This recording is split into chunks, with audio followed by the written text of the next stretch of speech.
something happens that changes everything.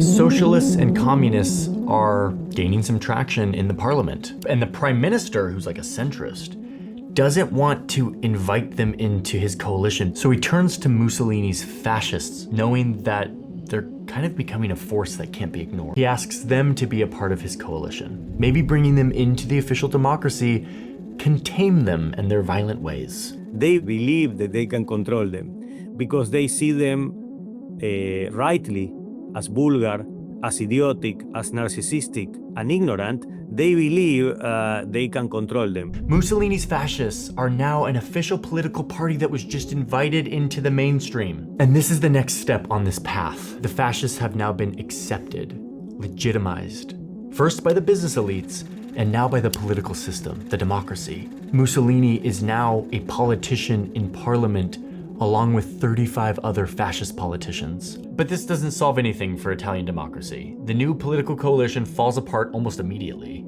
Italy's government continues to be paralyzed by infighting. And all over the country, Mussolini's fascist fighters continue to use this dysfunction as an opportunity to take their violence to the next level. They take over entire cities, places with elected socialist leaders, occupying government buildings, chasing out the socialist city government, and imposing their own policies.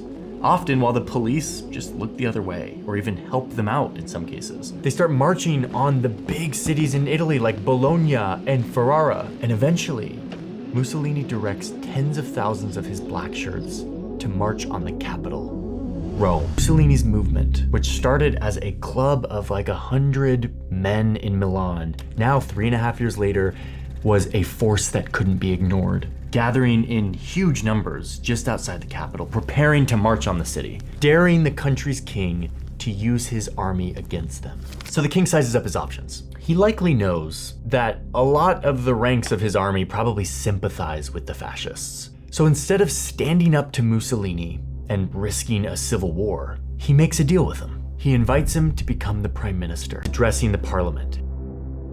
And he claims at first that he, quote, does not intend to deviate from the Constitution. He's gonna keep the democracy, he says. But over the next 4 years, he dismantles the Italian democracy from within. He says that the parliament and the entire political system are wholly unworthy to guide us. But in the next election, his black shirts intimidate and suppress voters, which helps the fascists win a huge majority in the election.